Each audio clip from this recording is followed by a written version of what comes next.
Hello, everyone, and welcome to the new Workspace, a discussion about ensuring the safety, happiness, and efficiency of your work team, whether working remotely or in the office. Thank you all for taking the time to join us. I'm Jack Anstein, and I'll be moderating today's conversation. I'm also an intern reporter for Missouri Business Alert, where I cover entrepreneurship. For those of you who are new to Missouri Business Alert, we're a digital publication that provides top business news from across Missouri. We also host events like this one as a resource for the state's business community. Joining me today is Missouri Business Alert's editor, Michael Stacy. Hello, everyone, and thank you for joining us today. Now, before we get going, I want to briefly mention a couple of things that the team here at Missouri Business Alert is working on.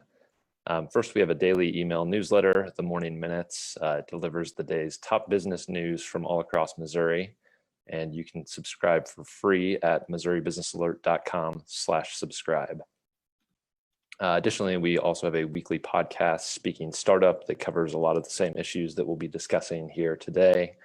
And you can find Speaking Startup wherever you get your podcasts. But beyond the promos there, I'm here today to help facilitate audience participation. So we want you to ask questions and we want you all to be part of this conversation. So how to do that? There are a few ways. If you're joining us via Zoom, you can use the Q&A option at the bottom of your screen. If you're tuned in via Facebook, you can ask questions in the comment section there.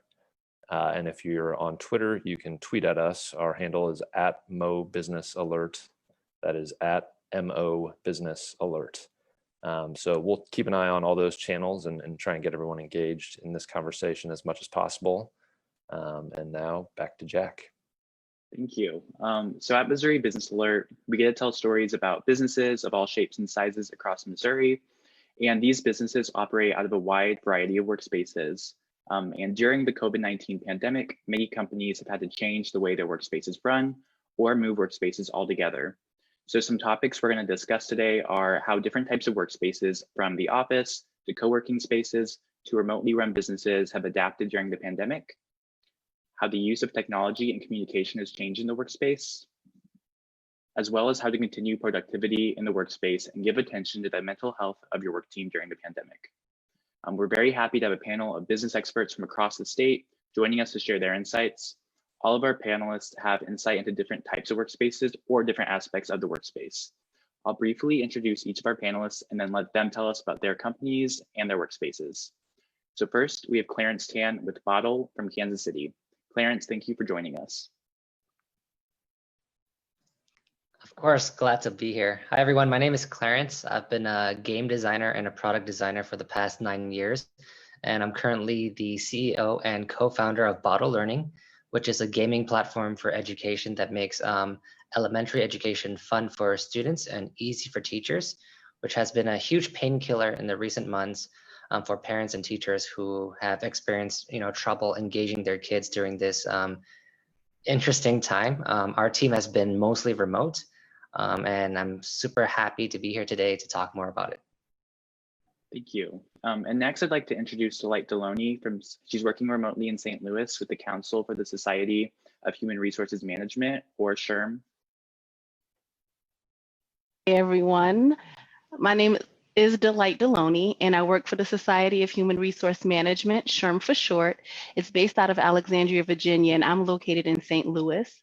In my role, I'm a field services director, and I oversee the fostering and promoting of memberships, programs, and services for SHRM, North Central region and Caribbean islands.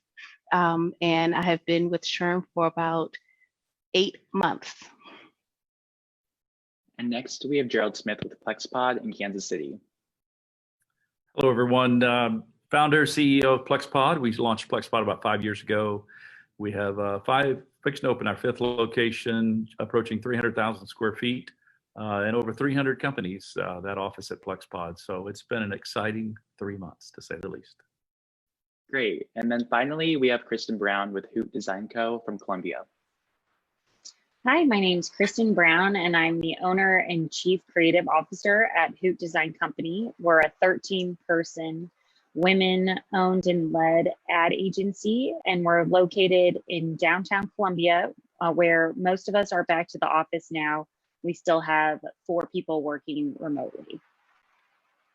All right, thank you all. And so now we can get into the discussion. So our first questions for everyone. This is a discussion about the new workplace. So let's start there. 1 year from now, how will your workspace look?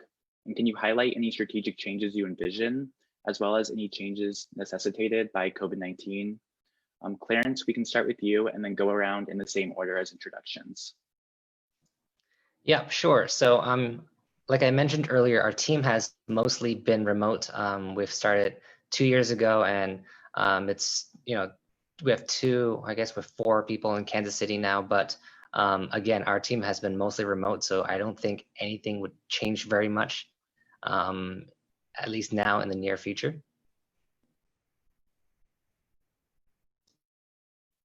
Earlier, I am remote in St. Louis, but I do spend a lot of time on the road traveling, and obviously over the last 3 months I have not been able to travel. I think over the next year, travel may increase, but not to the extent in which it was before. One thing I think that COVID has taught us is that a lot of work can be done virtually, and so I see that becoming more of a norm. It's interesting. We actually asked that question when this all began. We kind of have held on to the question, what will we wish we have done a year from now? And it's helped us to answer or make the hard decisions. But what we're seeing evolving is this work ecosystem that we are a part of. So the debates of private offices or cubicles or open working or remote working, those arguments are over. It's all and so I think that's where we see it drifting. We see this idea that so much more is becoming acceptable, especially in the remote work. But also people do tend to go crazy at home and get distracted a lot. So we're anxious to see what this next year includes.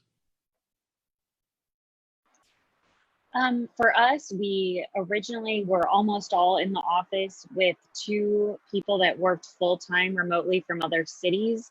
We now are all in Columbia, but with, I would call it rolling quarantine. So right now we're having people, when they travel to larger cities or they are in big groups, we're having them quarantine for 2 weeks. So we have 2 people doing that right now and 2 people still working from home while the rest of us are back in the office with, new measures in place for keeping us all safe. And we see that continuing.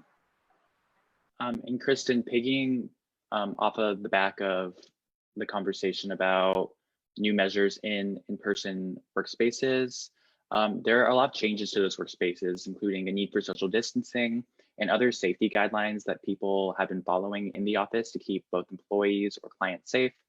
So can you elaborate on some of the changes you've made to your physical office spaces?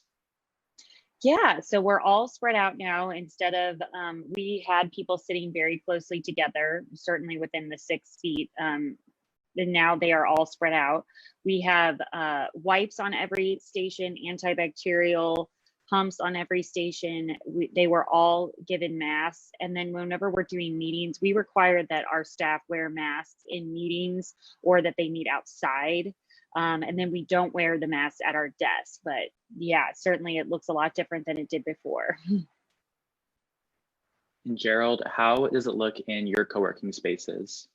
Well, I think all the standard items, which she just mentioned, is a must anymore. We've examined all of the flow of people and put all of those personal protection items in place and all of the high density. And then again, signage. We've marked everything from floors to walls to the simple things, adding, the little tissues that you get when someone hands you a donut. We've put those tissues at every coffee station. So asking people, please don't touch anything, use a tissue. And so it's, we're all learning this together, but at this point, it seems that we can't do enough. And so constantly looking for new ideas, I'm sure, which I'll hear a few today. So. Yeah, and Delight, as a human resources expert, do you have any other insight about factors that should be taken into account as we discuss people collaborating in physical workspaces at this time? A lot of companies are returning to the workplace, but you do have to think about people who have underlying health concerns who may not be able to return to the office, and being flexible enough to allow them to continue remote working. Same with their families. Someone may have a husband or wife at home who has an underlying health issue, and so as a spouse, you have to be careful where you travel and who you come in contact with. So just being flexible with employees as as we start to open back up. Absolutely. And on the flip side, Clarence, as you said, you run your business remotely. So why did you decide remote work was best for your business? Yeah, that's a great question. I mean, ultimately, I would like all of my team members in the same city, working in the same place, because nothing beats face-to-face in person. But just the reality that first off, it's really hard to find a huge variety of talent in one city. And there we have a lot of talented game developers, illustrators, cartoonists, people who do music for games. It comes down to we want the talent, but then we also want them to be comfortable wherever they are. If they like to come over, we would be glad to accommodate it. But at least with our size, and I think it comes down to whatever works for them. They like the flexibility, and we like to accommodate everyone, and just to make sure that we get the talent too. And what are some steps that you take to keep your remote business functioning efficiently? Yeah, that's a super good question.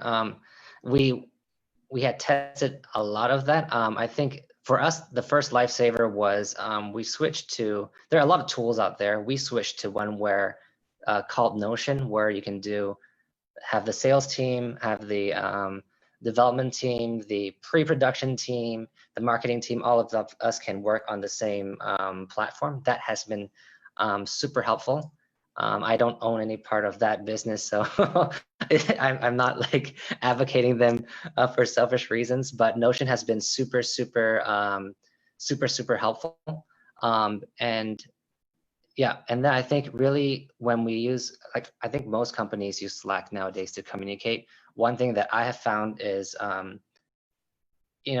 obviously there are reasons where you would need to do private messages, but as much as possible to have them chat in like an open forum where team members start feeling more comfortable voicing out, because everybody's reading everybody's thing. But when you're doing a lot of private messages, the group collaboration channels that you do have start becoming more and more quiet. So that's kind of like where if I want to request something that is related to education or instruction with the content that goes into our platform, I would, even though I'm addressing it to one person, I would address it in the main page so that everybody can see and understand what's going on, and they would feel more open to actually voicing out, hey, I actually have this suggestion too, and that kind of thing.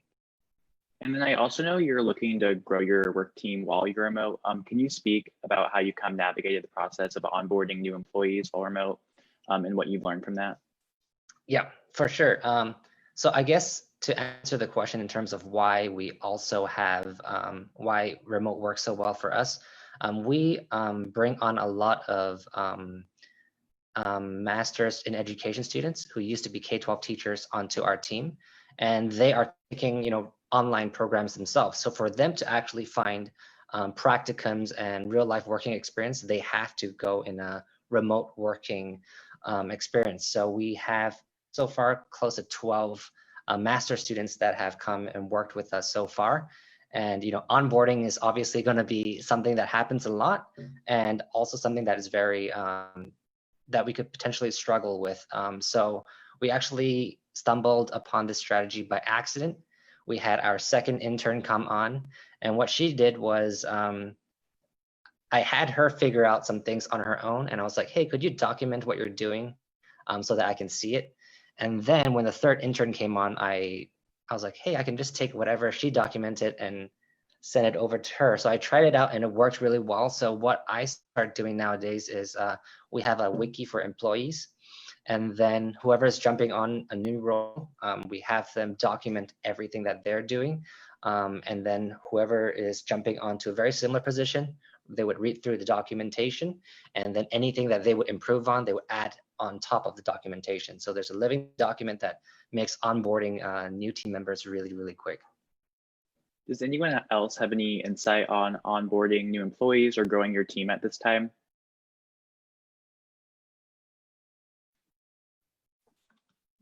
Okay, then we can go ahead and move on. Kristen, I also know that when the COVID-19 pandemic hit the Midwest this spring, you temporarily transitioned your business into remote working.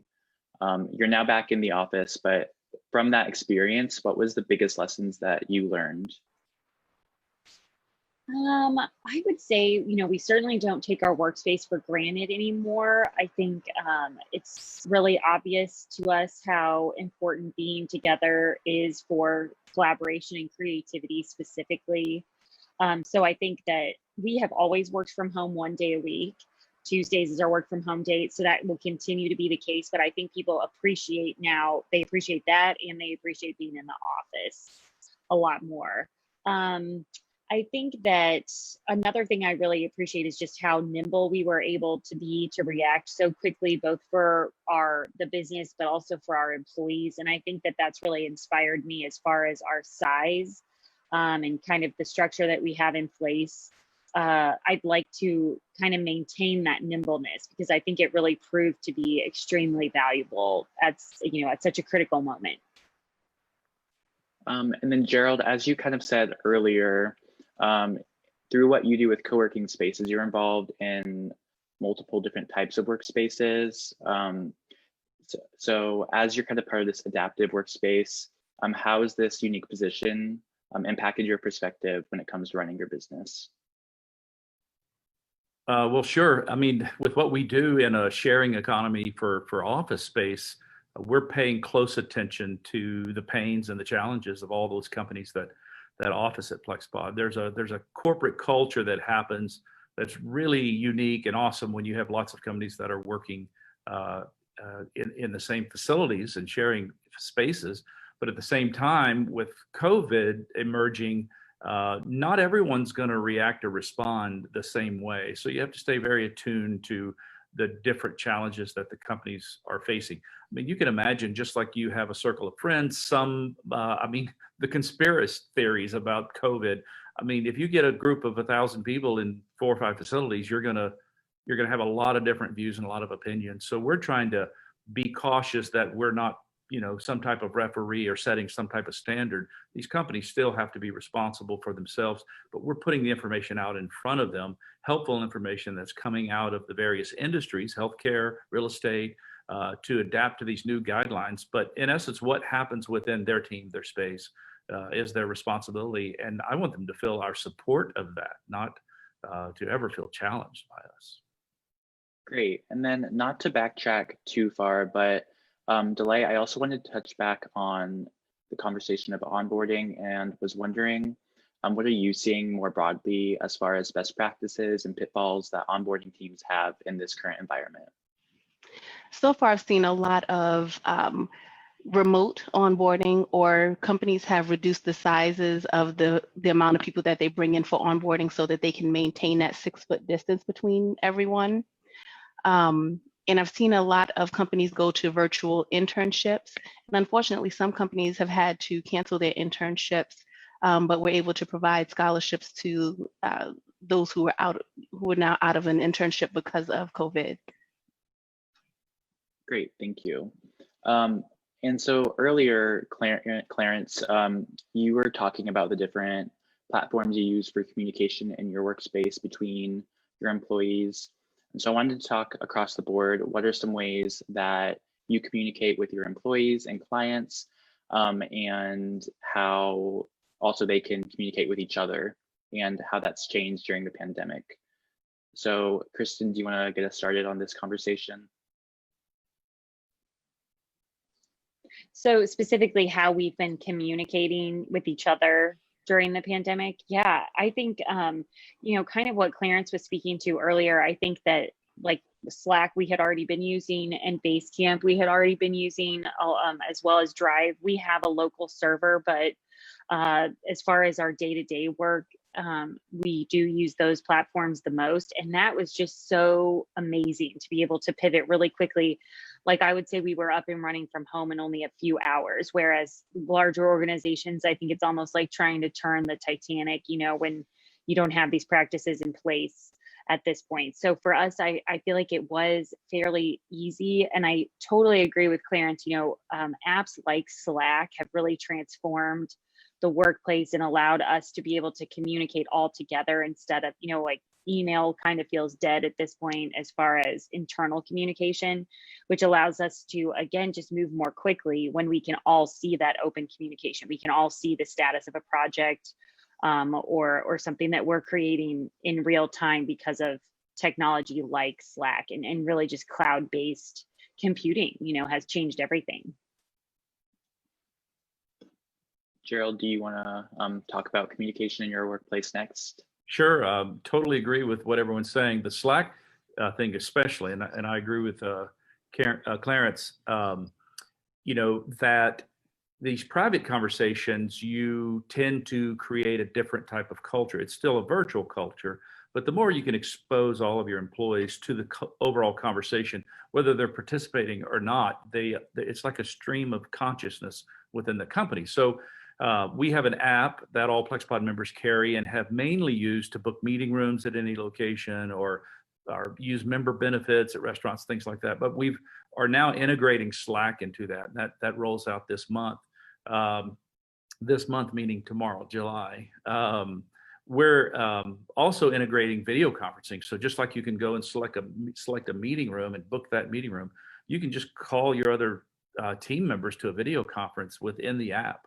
And the bigger thing is push notifications. We're adding push notifications so that as we recognize the need to communicate not with just our team, but all PlexPod member companies and their employees, notifications are just essential. We just can't expect people to be checking constantly. So integrating, I think the software that I'm hearing described, it's the right stuff. And so how do you integrate those things? That's what we're focused on. Like, have you noticed any change? Oh, sorry, Clarence, you can go ahead. I was going to add on that, integrate, ultimately is making sure your team members, because when everything is remote, you feel like you're the only one at home. But then when you're able to see a lot of activity, a lot of progress and integrating everything together, it feels like there's progress. So for example, whenever anyone signs up on our platform, my phone has a buzz because we have a Slack channel called New User. And every time someone signs up, everybody in the team knows. So they feel like, oh man, something is happening in the company.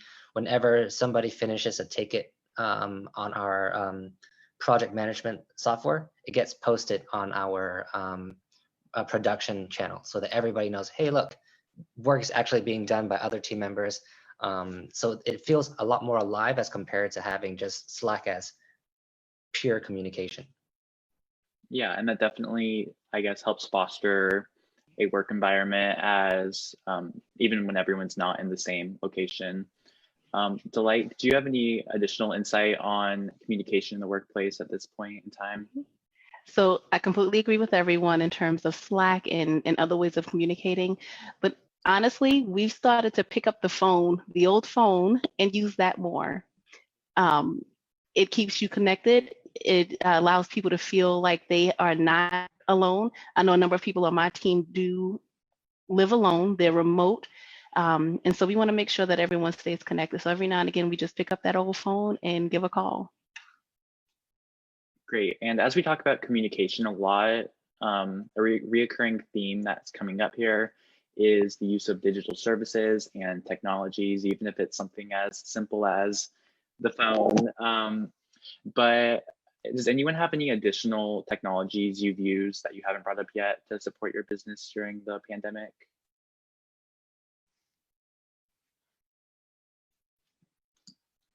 And then, go ahead. Of course, everyone is using Zoom and WebEx.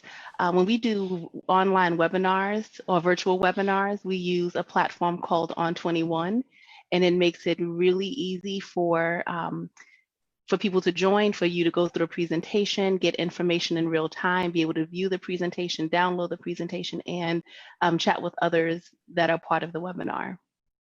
And can you elaborate on the impact that's had? So it's allowed, when you look at platforms like WebEx and Zoom, there's a number gap, maybe at about 100 people. On24 allows you to invite many more than 100 people, so it has a wider spread.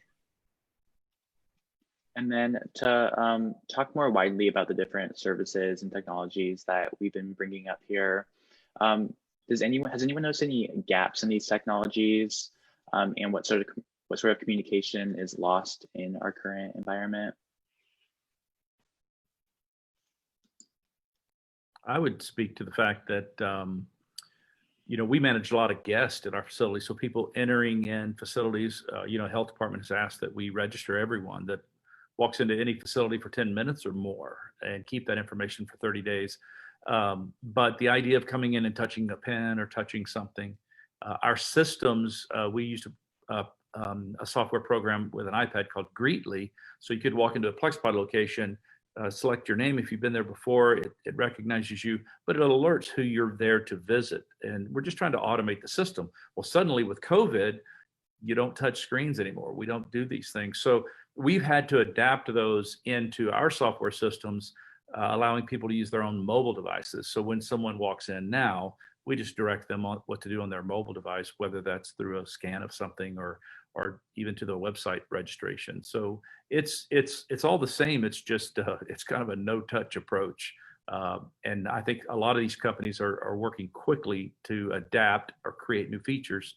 And we should see a lot this summer, but that's the focus right now, is getting to no touch.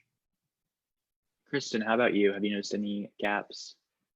Yeah, I would say for us that the biggest gap is just that there's something kind of intangible about creative brainstorming in a group of people when you can really feed off of each other's energy. We do a lot of like almost competition style brainstorming where we have teams brainstorming on the same client, and then they kind of like go up against each other. And so that's really fun. I think it's pretty high energy and it's pretty hard to do remotely. Also kind of like celebrating wins, I think is challenging. And I don't have any suggestions for these companies. I think the tools work exceptionally well. To me, this is just kind of the loss of human interaction that we have, that is just a total result of being almost 100% virtual, is like the actual kinetic energy that you feel when you're with your coworkers. And then Clarence, how do you feel that businesses can efficiently implement new technologies so that it works efficiently with their work team? Yeah, I think it's kind of reiterating it so much, but I think Slack is one of those where it's so useful, not just from a communication standpoint, but you can also integrate so many things to where, like for example, I know a guy who hooked up a coffee machine. So whenever the coffee machine is filled up, it sends a Slack message to a channel. Things like that to really make things more cohesive.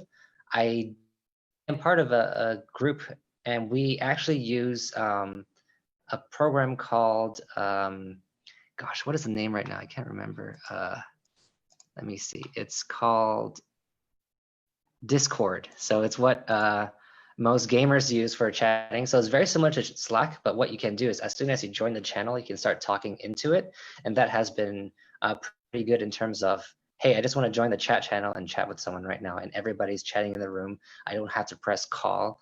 That is a very good avenue if that's something that would be better for certain companies' culture. And I think what's really important during this time is how are you communicating with your customers? So for us, we were very lucky to have, used a program called Intercom really early on. So it's a customer support platform that lets your customers chat with you through a chat bot.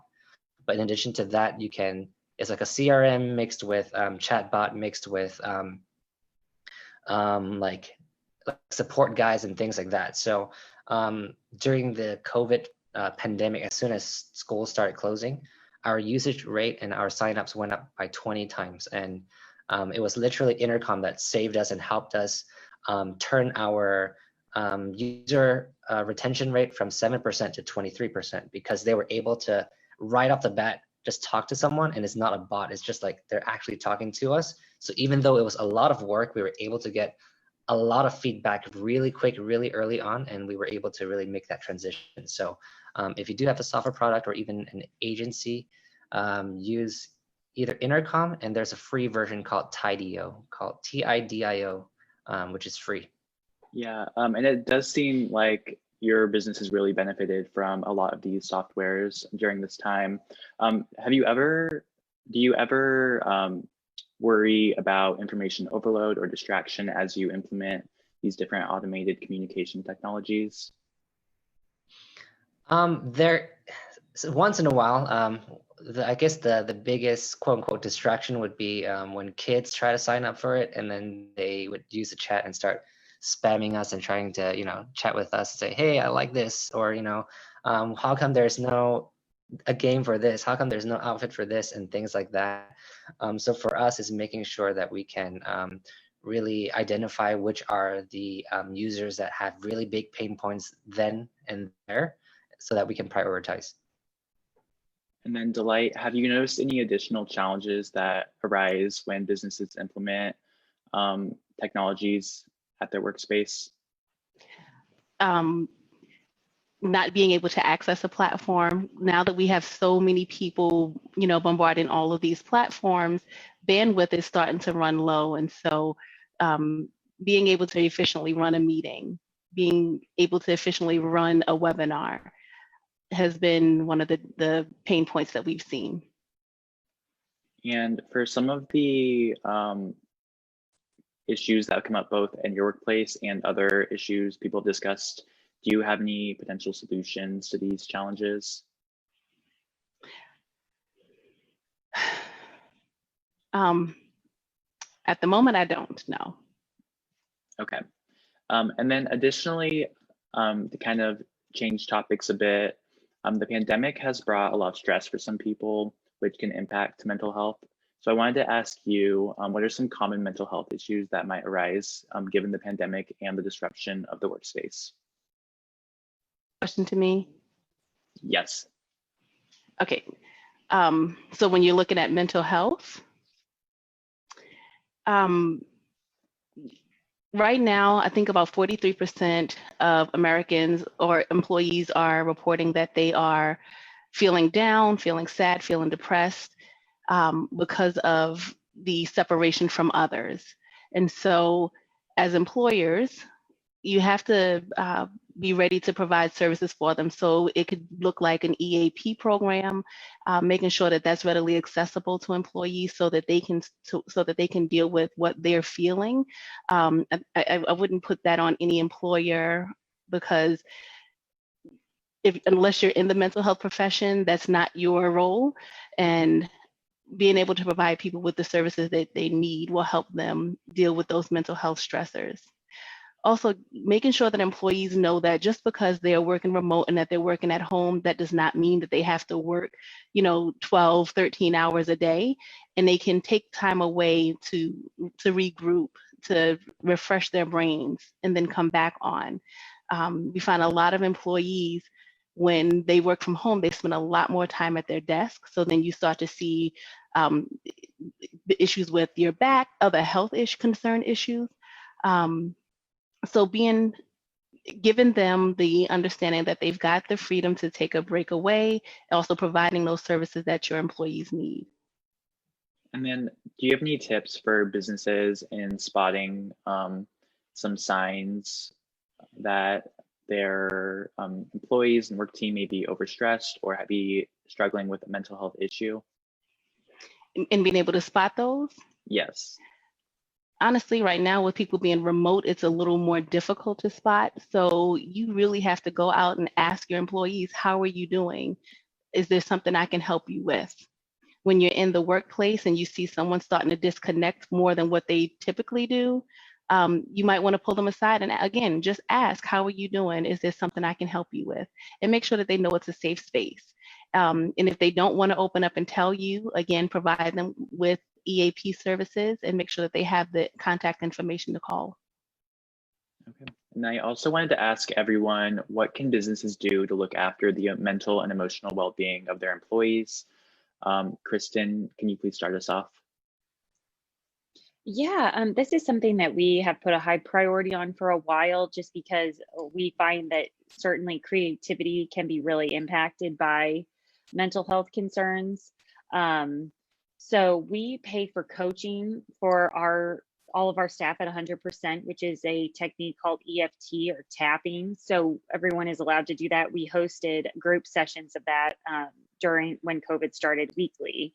We also pay for 50% of any other mental health support that they need.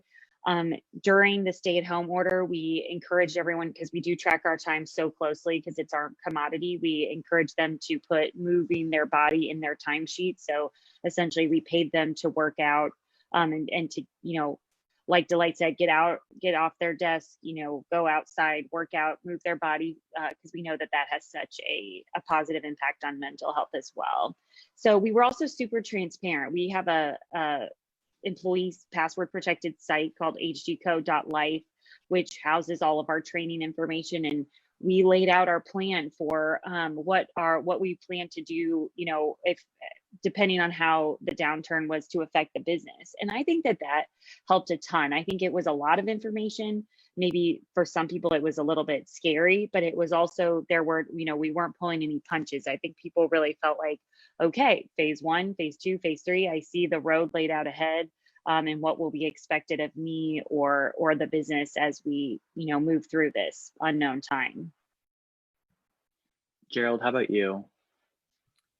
So, before COVID, we used to say something on the staff that we were secretly in the business of eliminating loneliness and distraction. And the reason we would say that is because there's a common thread through entrepreneurship, especially the startup or the solopreneur, that is looking for a place to work, whether that be Starbucks or Plexpod, basically to have professional interaction or be with other adults. And whatever that includes, whether it's conversation or emerging friendships. But what we have seen now is there's a natural occurrence of even those companies that have stay-at-home orders, they have been offering, per diem or honorariums for their employees to grab an open desk membership at a co-working company. So, again, we see that we're part of this ecosystem. So we're trying to respond appropriately to that. And I think that is one of the most essential things, is that we don't tend to communicate that due to this, you're stuck at home. We're trying to create these alternatives. We've got some companies that, they've bought their entire company or all of their employees open desk memberships so that they can go to any Plexpod location. And of course, their employees live all over the Kansas City metro. So we're just reacting, but I think we see that as a common issue, especially in the entrepreneurial community. Clarence, how about you? So we are extremely fortunate to at least not have that and be an issue. I'm not too sure. I don't think this has been a thing that stuck out to us. And then Delight, do you have anything else to add on this subject? Excuse me, no. I think that Gerald hit it right on the head. Okay, great. So I'm gonna go ahead and shift gears again. And while the coronavirus has obviously had a major impact on the way workplaces function, the national push for racial justice is also something that's being felt in workplaces across the country.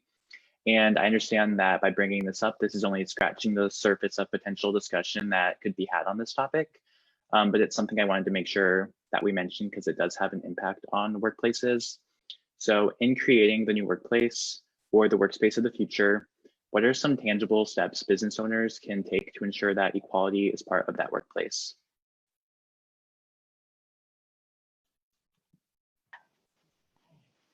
If you don't mind, I'll answer first. I think that it's important that employers recognize what's happening, bring it to your employees so that they know that they have an open place where they can talk about what's going on. Because the reality is, while this is something that's happening in the world, it's going to affect individuals, which is just going to affect how they do their work, which will affect the business, right? So if we are not openly dealing with it, then it's going to have an impact on the bottom line. So making sure that there's an open place for employees to talk about what's happening. Gerald, what about you? I absolutely agree. And, I think that we are most impacted by those around us. I think that the key single word for me is the word intentional. And we're not going to accomplish anything, and we're not going to even react to things unless we're intentional in both our education, awareness, but the people we react best to are those that are closest to us. So if we can create environments where we take equality and inclusion to the top and make it a priority, then that intentionality will allow the group itself. I'm very peer focused. I've always been in my professional career, but create an environment intentionally where we can all grow together. So. Kristen, do you have any ideas on tangible steps business owners can create to ensure that there's equality in their workplace? So as far as, actionable steps we can take to ensure equality, I actually would say that's something that I am working through currently, and I don't have any good answers. I was so glad to hear Delight say that, like, creating an open workspace where people can be open about these matters would be like the first step, because I do feel like we have done that. We immediately started discussing this in my office and talking about how we could make a difference.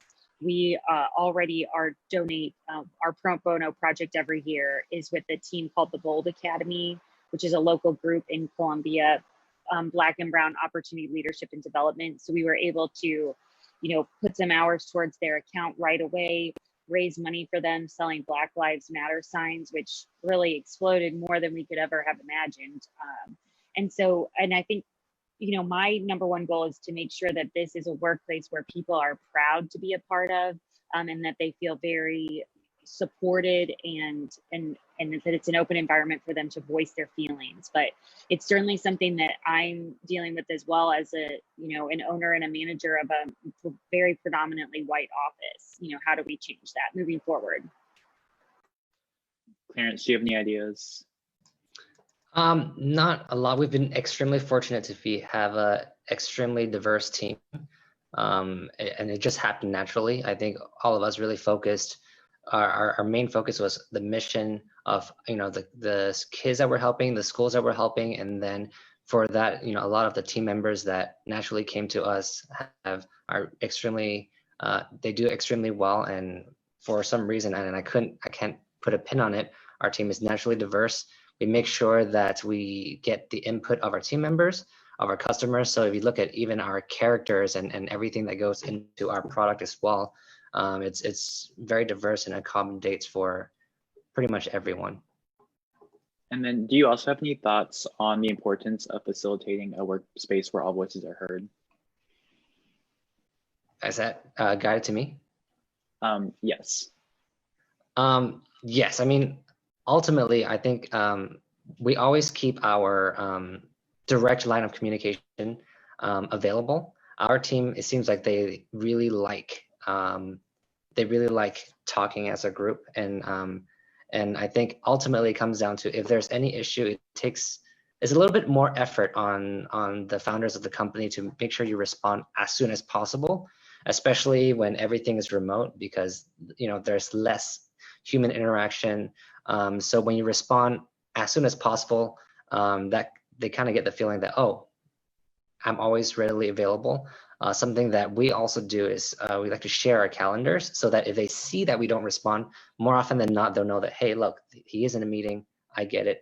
But then otherwise, it's one of those, I might be like really like head heavy into a design project, and I see a response that that is a simple answer, is one of those you just have to shift gears, respond as soon as possible. So that is one of those like, oh, there's always that open line of communication no matter what happens. And then Delight, I think I saw earlier you were about to follow up to what Clarence was saying. I think I rudely cut you off there. If you No, wanted it's to okay. say what you were gonna. I actually want to go back to a point that Kristen made earlier. When you're in a situation where you have a predominantly white workforce, while many want to learn and they want to know how they can help, the first place that you should start is with education. So maybe bringing in an inclusion and diversity expert to talk a little bit more about what it means to be inclusive, what it means to be diverse, and help people to start look at their unconscious bias.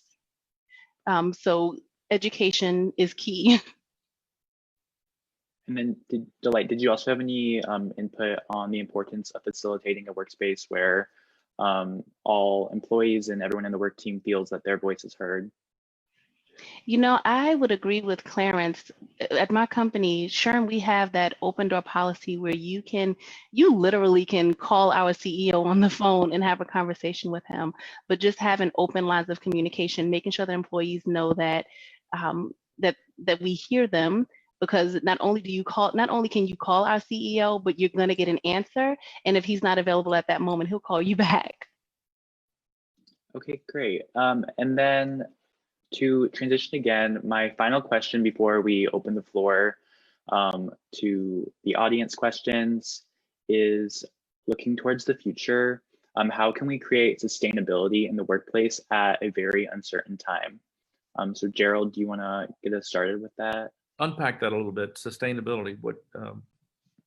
When I say sustainability, what I mean is ensuring that your business is stable in terms of longevity. Obviously, during the pandemic, there are many businesses who unfortunately were not able to survive this really hard time. Yeah. So when making sure that you're still able to support your business and your work team, what are some steps you can take? Sure, absolutely. And unfortunately, as we have watched all the companies that are at Plexpod, many of them haven't survived. We've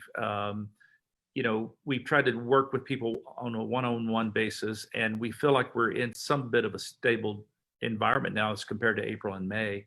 When people, couldn't afford things and they were dramatically, making changes, even letting people go. But I think it was, it's probably one of the worst periods that I've ever been through, just dealing with that. We were fortunate to receive some of the CARES Act funding through PPP, and we committed every dollar to employees, and just and we did that by example, encouraged others to do the same. So I think a couple of things come to mind from a sustainability standpoint. Number one is pivot. Look for every opportunity. I mean, we should be doing this all the time as businesses. We get so focused on what we do and how we do it, but look for opportunities. I love it when I hear the story of the Black Lives Matter signs and creating a new revenue stream, for a cause. There's so much that you can do if you'll just open the floor to new ideas to pivot. And then the second one is vaccine. I think the whole, attention to what happens there, our world, if there is a successful vaccine, the world changes dramatically again. So who would have thought we would be where we're at? But each company's unique problems faced with sustainability, I think, is it's a case by case basis. But I think if you start to adapt, pivot, things like that, that's your hope. Thank you. Kristen, how about you? Yeah, I would completely agree with Gerald. I think that for us, we're really looking into how to stay really nimble and efficient so that we can pivot, quickly. I think we will be very poised to go back home. That's critical for us, is to be able to return home at any moment, or like I said, kind of have these like rolling quarantines with our staff. And I think just really being open and looking for ways to support our people that are pretty outside of the box. I think childcare was shockingly challenging during this time. And if it is to happen again, I think we'll be really thinking outside of the box on how to support our staff with childcare, because it's really untenable, in my opinion, that we expect people to work full time while also taking care of children full time. So Clarence, do you have anything else to add on this? Yes, it's going to be very interesting moving forward. I think COVID is one of those like big pushes for us to all really drastically change everything that has been structured in a way where we automatically think that's normal. Like I think moving forward, remote work is or working from home is gonna be a lot more common, especially for the near future where a lot of kids are going to have to stay home half the time because they're rotating in kids in the classroom. Like how are the parents who have to usually go to the office going to take care of the kids? They either have to pay for childcare or they would work from home. And I would guess that most of them would elect to work from home. And even being flexible to how where people work. Maybe some offices may not have the I don't know. I'm going to use this word liberally, the sexiest environment, and some might like to go to PlexPod, for example, and then companies can now say, all right, you get an open desk and you can work wherever you want, X amount of days. You just come in for meetings, and I think as soon as workplaces become more flexible for those kind of things, I think that would lead towards what is more sustainable. Yeah, those are my 2 cents. Thank you. And then Delight, do you have any additional insight on this? So this is going to be our life for the unforeseen future, right? And because we were thrown into it so quickly, people had to adapt quickly. I would say, look at what you've done over the last 3 months. Look at what's worked, what didn't work, and create your strategic plan moving forward on those 2 things. Great, thank you. And now I'm going to go ahead and open up the floor to Michael for our questions from the audience. And remember, for everyone watching, you can submit questions in the Facebook comments using the Zoom Q&A feature or by tweeting at Mo Business Alert on Twitter. Thanks, Jack, and thank you everyone for the questions. We have an abundance, so I'll try and get as quickly as possible to a couple of them. There have been a couple questions in the Zoom about sort of the idea of fostering camaraderie and team bonding in the midst of everything going on. So if we could just kind of go down the panel and mention one thing that everyone has done or seen to strengthen workplace bonds while remote. And maybe Kristen, you drew the short straw here if you want to start us off. Definitely. So we used to do a book club that was really successful. I think it facilitated a lot of great conversation. We started doing, when COVID started, we started doing podcast talks kind of instead of book club, just because things were moving so quickly. A book almost felt, archaic basically. So, and like Delight said, with the education, we actually started listening to 1619 together, which is a podcast about the origination of slavery in the US and using that as like a way to get together and talk and just talk about things non-work related. And that would be a tip I would have. It's just been really great for our office. Obviously it can happen on Zoom or it can happen in person. But I would say it's really worked for us.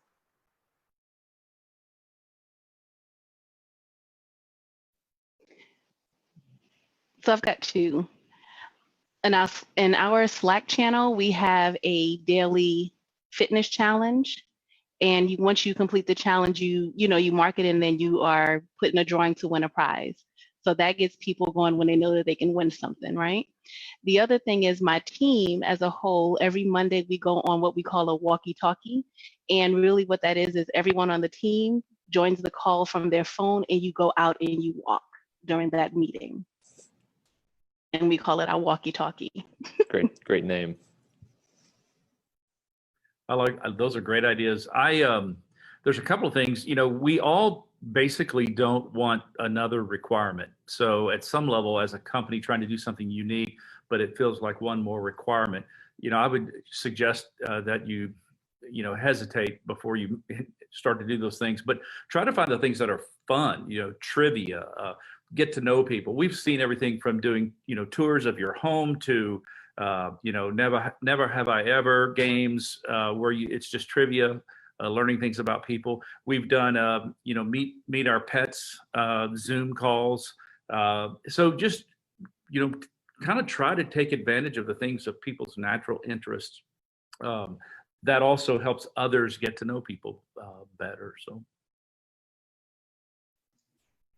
Yeah, I have one tip, and it sounds so silly and simple, but it's the use of memes. So and it sounds so simple and silly, but it creates a lot of camaraderie. It really uplifts the workplace. It was so effective. Well, you have to use it carefully, by the way. We even started using memes for our live support, and that we have so many engaged users now. They would, teachers would and parents would use our program, and they would use live support, and we'll give them a meme, and then that's when they just open up with everything, and they just go like, oh man, my day has been so crazy, and they started confiding in us. It's this similar effect to in our chat too, like something like broke in our platform, instead of having it like, oh crap, this was a big mistake moment, we just put like memes. It just really changes things. It seems so simple. Like even in Slack, you can just type /GIPHY, and then just type whatever mood it is. Like if it's celebrate, it's gonna pick a random meme and just throw it into the channel. It's just, yeah, that's my tip. Use memes and GIFs. That's great. Another quick one from the chat, and this is probably best for Clarence to start with, but would welcome anyone else. In the midst of all this, for entrepreneurs out there who see opportunity and want to start up, what are some recommendations for how someone can do that in this sort of remote, disrupted environment? Yes. So is it pertaining to the tools, or could you repeat the question?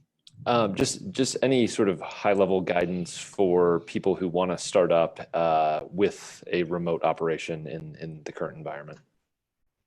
Yeah, so this is the one tip I always give is just go ahead, start it, and test it ASAP. When everything is remote now, everybody's at home. This is when, number one, email open rates are up a lot.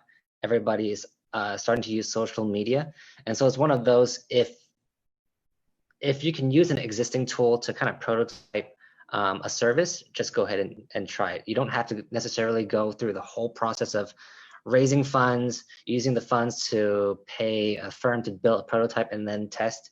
By that time, you might have, it might be a bad thesis in terms of what you thought would be good. So if you can do a quick test as low budget as possible, go ahead and do that. Once it's validated, then it makes sense to go full on and press the trigger. Great, and we are nearing the hour mark, so I will throw it back to Jack to wrap things up. Thanks for everyone's good questions, and Jack, back to you. All right, great, thank you.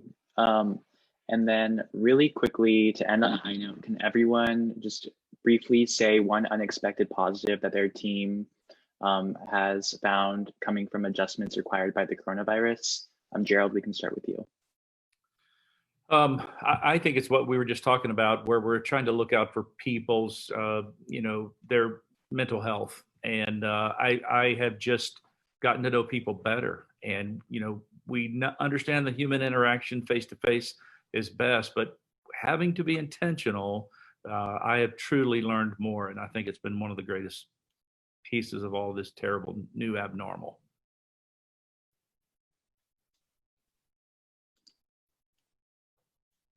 How about you, Kristen? Yeah, I was actually going to say the same thing. I think the new emphasis on mental health and wellness of staff, as well as just increased time to prioritize your own, like whether it's counseling or coaching or it's physical movement during the day. We're now encouraging people to do that in a way we never were before. Clarence, have you found any silver linings through this experience? Yes, surprisingly, not having to commute to the office actually opened up my day a lot. I was super surprised.